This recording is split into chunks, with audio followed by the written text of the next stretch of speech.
저는 단언합니다. 개뻥 이론이라고 단언합니다. 이유가 이거 주기적으로 반복돼요. 마치 신앙에 있어서 종말론하고 비슷한 것 같아요. 그래서 한동안 베이비 부머 은퇴하면 집값 폭락한다 이런 얘기가 안 들어가다가 최근에 집값이 또 떨어지니까 요 주장이 또 고개를 스물스물 들고 일어나고 있어요. 요즘 베이비 부머 은퇴가 집값을 떨어진다라는 이야기가 좀 화제더라고요. 이게 실제로 좀 현실적인 이야기일까요? 우리 봅시다. 지금 올해 한 해에 태어나는 출생아가 몇 명인 줄 아세요? 20만 명대예요. 근데 베이비 부머 1955년에 1963년 그때 한 해 태어난 출생아 수가 100만 명이 넘었어요. 자, 100만 명이 있다 갑자기 20만 명이 된다. 그러면 어떻게 되겠나요? 주택 수요가 확 줄겠죠. 그러면 집값이 떨어질 것이다. 이런 게 바로 베이비 부머가 은퇴하면 집값이 떨어진다. 이론인데 주기적으로 아주 한국에서 저출산 고령화 집값 폭락론의 대표적인 논리죠. 베이비 부머 은퇴가 이 집값을 폭락시킨다는 주장에 좀 동의하시나요? 어떻게 보세요? 저는 단언합니다. 개뻥 이론이라고 단언합니다. 이유가 이거 주기적으로 반복돼요. 마치 신앙에 있어서 종말론하고 비슷한 것 같아요. 이게 2010년에 삼성경제연구원에서 나온 보고서예요. 베이비붐 세대 은퇴의 파급 효과와 대응 방안 뭐 이렇게 해서 보고서까지 나왔어요. 그 당시에도 이게 유행했어요. 왜냐? 그 당시 이 1955년생들이 55세가 됐던 해가 2010년이에요. 그러면 당시에는 55세에 은퇴를 했어요. 지금은 60세 은퇴하지만 야 이렇게 되면 이제 막 55년생부터 이제 줄줄이 은퇴하기 시작하면 집값이 폭락할 거다. 이런 유행했어요. 근데 당시가 어떤 때입니까? 리만 쇼크 끝나고 나서 집값이 하락할 때였어요. 그러니까 이게 집값 하락, 베이비 부머 은퇴 겹친다. 그래가지고 이게 당시에 엄청 관심을 끊고 지금만큼이나 그 당시에는 그 공포감을 촉발시켰어요. 그 당시 2010년에 55세부터 해서 한 2020년까지 한 10년간 보면 베이비 부머 세대가 줄줄이 은퇴를 하고 집값이 실제로 하락을 해야 되는데 2010년도 후반에는 막 집값이 막 득달같이 치솟았잖아요. 그렇죠. 네. 그때 막 피크가 2015년 정도가 막 55년생이 60세에 도달했고 그 이후로 쭉 갔잖아요. 근데 그때부터 대세 상승의 어떻게 보면 시작이었어요.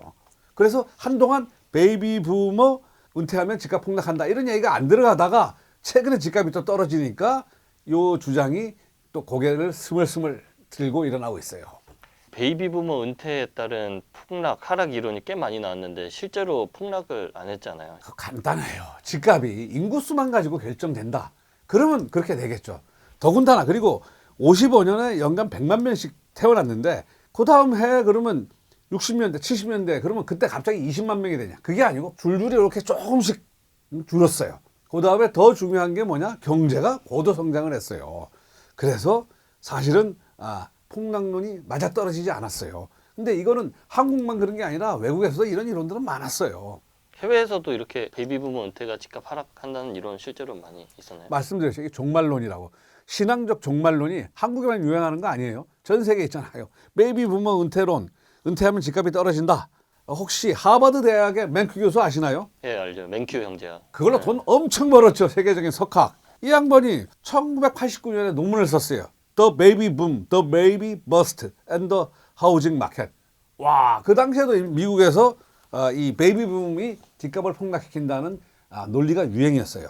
자, 그런데 왜 이 양반이 1989년 우리보다 훨씬 앞서서 이런 주장을 했을까요? 주택을 주로 사는 시기가 언젠가요? 한 40대, 3, 40대죠. 미국에서도 베이비 부머라는 게 어떻게 하면 2차 세계대전 끝나고 나서 한 450만 명 태어났어요. 그 다음엔 나중에 한 350만 명 줄어 100만 명이 줄어요. 그러면서 주로 이 사람들이 30대 40대 됐을 때 주택을 사니까 90년대부터 인구가 주니까 사실은 주택 수요자가 주니까 집값이 폭락할 거다. 그래서 이 양반 주장은 그걸 수치적으로 계산했어요. 그랬더니 한 20년 쭉 집값이 빠진다. 라는 주장을 논문으로 썼어요. 그러니까 수치적으로 주택 수요가 그만큼 줄었다.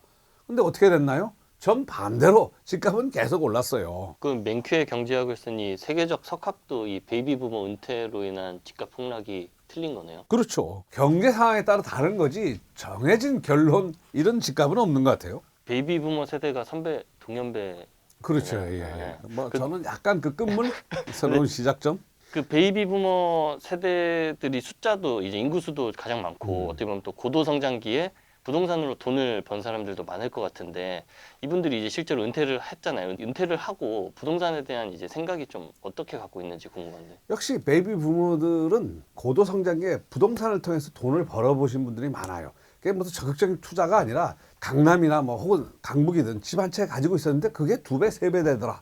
역시 부동산이더라. 이런 생각 가지신 분들 굉장히 많아요. 그래서 은퇴를 하더라도 가능하면 집을 안 팔려고 해요. 안 팔 수 있는 조건도 됐고요. 가령 저가 아시는 분도 어디 경상도로 귀촌했어요. 했는데 불구하고 집은 안 팔았어요. 전세 뽑아가지고 내려가셨어요. 그리고 전세 매년 오르잖아요. 그 돈 올라주는 돈에서 일부 뽑아가지고 자기 생활비로 쓰고 혹은 요즘 보증부 월세라는 거 있죠. 보증부 월세에서 월세 받아가지고 그러니까 집은 한 번 팔면 잘못 팔면 X 된다. 이런 생각이 굉장히 강해요. 그래서 베이비 부모들이 집을 막 내놓을 거다. 이런 게 사실과 다를 수도 있고 두 번째 뭐냐면 베이비 부모의 집을 받쳐줄 수 있는 세력이 있느냐 없느냐. 베이비 부모 중 일부는 또 팔겠죠. 그러면 그 밑에 세대들이 계속 사주면 되는 거예요. 근데 유튜브 이런 데 보면은 이제 은퇴한 사람들이 집을 좀 다운사이징 하거나 큰 집이 필요 없어서 네. 또 전원주택 이사 이런 것들도 상당히 관심이 많더라고요. 좀 이런 트렌드도 좀 있지 않나요? 저 30년 전에도 이런 기사 많이 나왔어요. 은퇴하면 전원주택에 살겠다. 이게 보통 응답자의 한 절반 정도 나와요. 그래서 30년 전부터 전원주택 사업하시는 분들 굉장히 많아요. 돈 많이 벌었을까요? 거의 쪽박이에요. 왜냐? 사람들은 설문조사할 때 당신은 은퇴하면 전원주택 가서 살고 싶어? 나 은퇴하면 갈 거야. 다 그렇게 얘기해요. 근데 실제 내려가는 사람은 별로 없어요. 왜냐?